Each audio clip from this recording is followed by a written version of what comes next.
Hello everyone, welcome to the channel. इस वीडियो में मैं एसएससी इंग्लिश के हमारी पढ़ने की इंग्लिश को पढ़ने का हमारा क्या स्ट्रेटजी होना चाहिए, लास्ट के दिनों में हम इंग्लिश को कैसे और इफेक्टिव पढ़ सकते हैं उसके बारे में ये वीडियो बना रहा हूँ। क्योंकि इंग्लिश का वेटेज एसएससी के किसी भी एग्जामिनेशन में बहुत ही ज़्यादा अच्छा वेटेज रहता है। लाइक चाहे वो एसएससी सीजीएल ले लो, एसएससी सीएचएसएल ले लो, सीपीओ ले लो, एमटीएस लो, या बाकी जो भी एसएससी के एग्ज़ाम है, सब में इंग्लिश का वेटेज बहुत ही तगड़ा रहता है। अब वेटेज अच्छा है तो इसको कैसे और अच्छा इंक्रीज़ कर सके, आप अभी जहाँ पर भी जिस भी जगह पे स्टैंड कर रहे हैं इंग्लिश में, उससे और कैसे अपने मार्क्स को इन्हेंस कर सके, उसके लिए मैं ये वीडियो बना रहा हूँ। तो जैसा कि इंग्लिश में हमारा मेजर 3 पोर्शन में इंग्लिश को डिवाइड किया जाता है। First vocabulary, second grammar and third comprehension. अब बात करते हैं वोकैबलरी के अंदर हमारा क्या क्या आता है। वोकैबलरी के अंदर हमारा सिनोनिम्स एंटोनियम्स आ जाता है, वन वर्ड सब्स्टिट्यूशंस आ जाता है, इडियम्स एंड फ्रेजेस आ जाता है, स्पेलिंग करेक्टनेस आ जाता है। अब ये सारे टॉपिक तो इसके अंदर आ गए, बट ये सारे टॉपिक को करने का सही तरीका क्या है, कैसे आप ये सारे टॉपिक को कर सकते हैं, इस वीडियो में मैं वो बताने जा रहा हूँ। लाइक रिवीजन कैसे करेंगे। लर्न कीजिए। इसके लिए रिवीजन साइकिल क्या होगा, लर्निंग। सबसे पहले आपको कोई चीज़ को लर्न करना होगा। लाइक वोकैबलरी है तो आप डेली के कुछ वोकैबलरी लर्न करिए। मतलब कि डेली आप सिनोनिम्स एंटोनियम्स याद करने की कोशिश कीजिए, वन वर्ड सब्स्टिट्यूशन लर्न कीजिए, इडियम्स एंड फ्रेजेस लर्न कीजिए। स्पेलिंग करेक्टनेस को ध्यान से देखिए कि क्या स्पेलिंग क्या स्पेलिंग है, उस पर्टिकुलर वर्ड का सही स्पेलिंग क्या है। उस तरीके से आप फर्स्ट मतलब क्या कर सकते हैं ना, कि इसको आप डे में शेड्यूल कर सकते हैं। मान लीजिए आप डे 1 में मान लीजिए इस सबको लर्न किए, राइट। मान लीजिए आप डे 1 में synonyms antonyms, one word, idioms phrases सब कुछ मिला के मान लीजिए आप 25 वर्ड लर्न किए। मैं एक एग्जांपल लेके चल रहा हूँ, आप अपने अकॉर्डिंग जितना करना चाहें आप कर सकते हैं। मैं एक एग्जांपल लेके चल रहा हूँ, ठीक। तो आप सेकेंड डे क्या कीजिए, रिवाइज प्लस प्रैक्टिस एमसीक्यू। जब आप डे सेकेंड में आएंगे ना, जब आप डे सेकेंड में आएंगे तो ये जो डे फर्स्ट का जो भी आपने ये पढ़ा था उसका आप एक बार रिवाइज़ कर लीजिए, ठीक है। प्लस प्रैक्टिस एमसीक्यू, प्लस क्या कीजिए ना कि एमसीक्यू प्रैक्टिस कर लीजिए, ठीक है, जो भी आपने पढ़ा था उसका।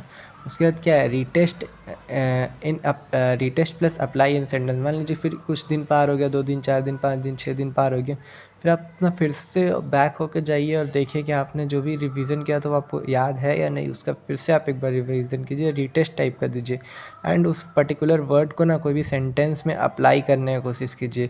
लाइक इस तरीके से वो जो भी आप वर्ड या जो भी सेंटेंस, जो भी सिनोनियम, जो भी इंटोनियम, जो भी इडियम फ्रेजेस आप लर्न कर रहे होंगे ना, वो आपके सबकॉन्शियस माइंड में स्टोर हो जाएगा। अब उसके बाद क्या है, डेली रिवीजन टारगेट। डेली का ना इंग्लिश के लिए सबसे अच्छा होता है डेली का एक रिवीजन टारगेट अपना बना लीजिए कि हाँ मेरे को 2 घंटा, 1 घंटा, आधा घंटा, 3 घंटा रिवीजन करना है प्रॉपर। वो आप पर्सन टू पर्सन डिपेंड करता है किसके पास कितना समय बचा है, किसके पास कितना समय नहीं है। तो वो आप अपने अकॉर्डिंग अपना डेली टारगेट बना सकते हैं कि आज मुझे इतना करना है और इतना नहीं करना। ये बहुत ज़्यादा इंपॉर्टेंट वो 4 पॉइंट है जिसको कि अगर आप ध्यान रखिएगा ना, तो आप अपना इंग्लिश का मार्क्स आपका जो भी आ रहा है इंग्लिश में भी, उसको और इन्हेंस कर सकते हैं, ठीक है। अब बात करते हैं हमारा कि कॉम्प्रिहेंशन जो हमारा है, कॉम्प्रिहेंशन को कैसे स्ट्रॉन्ग कर सकते हैं। देखिए कॉम्प्रिहेंशन में ना 3 पोर्शन आते हैं एग्ज़ाम में, क्लोज टेस्ट, पीक्यूआरएस और पैसेज, ठीक है। पैसेज तो टीयर 2 में आ जाते हैं हमारे कुछ कुछ एग्ज़ाम में, बट कुछ कुछ में टीयर 1 में भी आते हैं। लेकिन ये जो क्लोज टेस्ट और पी आर है, PQRS, वो तो आपके आते ही है एग्ज़ाम में। ये बहुत ज़्यादा इंपॉर्टेंट है, इसको ध्यान रखिएगा। इसको करने के हमारे क्या तरीके होते हैं, अब आपको पता चल गया ये आते हैं, बट ये कैसे करें।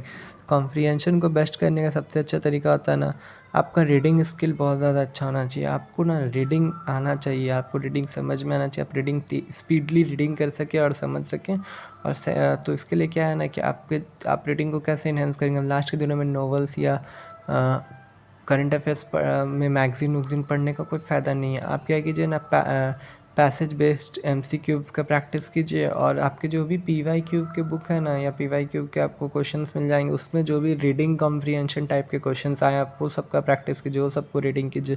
वैसे करके आपका क्या होगा, आपका 2 काम हो जाएगा। फर्स्टली आपका उस रीडिंग कॉम्प्रिहेंशन का पीवाईक्यू भी कंप्लीट हो जाएगा, पीवाईक्यू भी डन हो जाएगा, और आपका रीडिंग का रीडिंग भी हो जाएगा। इस तरीके से करके आप अपने रीडिंग कॉम्प्रिहेंशन को और स्ट्रॉन्ग कर सकते हैं, क्योंकि ये आपको हेल्पफुल करेगा एग्ज़ाम में। अब हम बात करते हैं ग्रामर। सो ग्रामर एक ऐसा सब्जेक्ट है या ऐसा टॉपिक है, मैं कह लूँगा, जिसमें कि बहुत उसके अंदर बहुत सारे टॉपिक, बहुत सारे चैप्टर आ जाते हैं। सो ग्रामर को अगर आपको इन्हेंस करना है ना, आपको थोड़ी सी मेहनत करनी पड़ेगी, क्योंकि ग्रामर के भी अच्छे वेटेज वाले क्वेश्चंस एग्ज़ाम में रहते हैं। और बट इसके अंदर कौन कौन सा टॉपिक का कितना वेटेज है, मैं वो आपको यहाँ पर डिस्कस करूँगा। लाइक टेंस जो है वो वेरी हाई, मतलब टेंस से क्वेश्चन अच्छा तगड़ा रहता है। सब्जेक्ट वर्ग एग्रीमेंट से भी वेरी हाई, मतलब इससे भी क्वेश्चंस का वेटेज अच्छा रहता है। नरेशन से हाई, मतलब इससे क्वेश्चन का वेटेज रहता है। वॉइस से भी हाई, मतलब क्वेश्चन का वेटेज रहता है। प्रेपोजिशन से मॉडरेट टू हाई, प्रेपोजिशन पहले मॉडरेट लेवल का आता है, बट हाँ प्रेपोजिशन से भी क्वेश्चन बन रहे हैं एग्ज़ाम में। कंजक्शन जो है वो मॉडरेट लेवल, आर्टिकल मॉडरेट रहता है क्वेश्चन का level. Models and determinant moderate रहता है। सो ये तो मैंने आपको इस वीडियोस में ये बता दिया कि how to study English in last के डेज में इंग्लिश को पढ़ने का सही तरीका क्या हो सकता है, आप कैसे इंग्लिश को अच्छे से इफ़ेक्टिव पढ़ सकते हैं। बट अब कुछ और सच इम्पॉर्टेंट पॉइंट है जिसको कि आपको ध्यान रखना पड़ेगा। वो क्या है इम्पॉर्टेंट कि सबसे फर्स्टली क्या है, किसी भी चीज़ को तो आप पढ़ लिए, सब कर लिए, बट अब आप उसको कितना किए हैं, आप कितना पानी में नहीं हो, आपको कैसे इन्हेंस करेंगे, कैसे पता चलेगा? वो पता चलेगा आपको मॉक टेस्ट है। सो लास्ट में ना मॉक टेस्ट देना बहुत ज़्यादा इंपॉर्टेंट है। ट्राई कीजिए कि आप जितना ज़्यादा मॉक टेस्ट दे सकें और जितना अच्छा से उसका एनालाइज कर सकें, आप उतने अच्छा से अपनी गलतियों को पकड़ पाएंगे और उन्हें फिर से रेक्टिफाई कर पाएंगे। तो इसलिए मॉक टेस्ट बहुत ज़्यादा इंपॉर्टेंट है, मॉक टेस्ट दीजिए।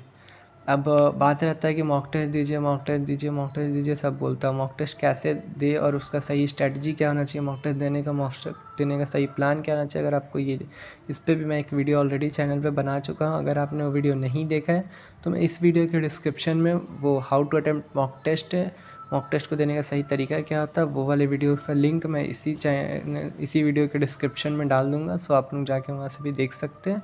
एंड अब बात करते हैं पी वाई क्यू लास्ट के दिनों में ना, पी भी एक ऐसा रामबाण होता है जो आपकी तैयारी को बूस्ट करता है।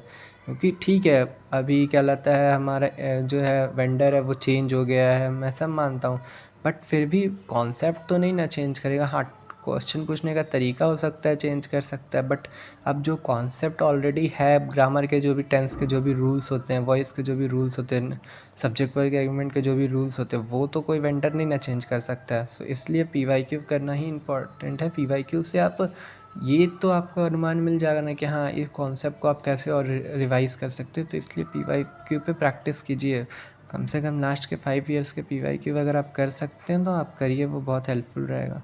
लाइक अब लास्ट क्या है, क्विज़ फॉर्म प्रैक्टिस, मतलब क्या है, क्विज़ के फॉर्म में ना प्रैक्टिस कीजिए। मान लीजिए आपने ग्रामर के कोई, आज मान लीजिए आपने ग्रामर के 2 टॉपिक पढ़े, लाइक वॉइस पढ़ा और प्रीपोजिशन पढ़ा, ठीक।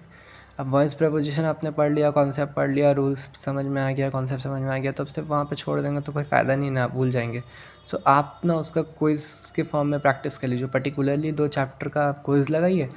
गूगल पे, इंटरनेट पे बहुत सारी कंपनियाँ हैं, बहुत सारी एडटेक कंपनियाँ हैं, बहुत सारी वेबसाइट्स हैं जो कि अपना chapter wise quiz already free of cost निकाल के रखे, आप उनके वेबसाइट पे या ऐप पे जाके ईज़िली दे सकते हैं। सो ये आप कर सकते हैं, ये आपको बहुत ज़्यादा हेल्पफुल रहेगा।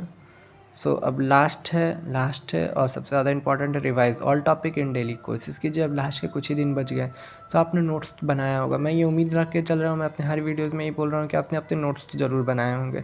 अब उन नोट्स को रिवाइज़ कीजिए, नोट्स को डेली बेसिस पे निकालिए और डेली, मतलब जल्दी रिवाइज़ करते जाइए, जो कि वो आपको आपके माइंड में फिट हो जाए और वह आपका अच्छा से रिवीजन हो सके। सो ये 4 पॉइंट बहुत ज़्यादा इंपॉर्टेंट है आपको ओवरऑल मार्क्स इन्हेंस करने के लिए। सो होप सो आपको ये वीडियो पसंद आया होगा। ऐसे ही मैं और भी वीडियोस लाता रहूँगा। सो चैनल पे बने रहिए and subscribe the channel. So thank you so much, all the best for your upcoming examination.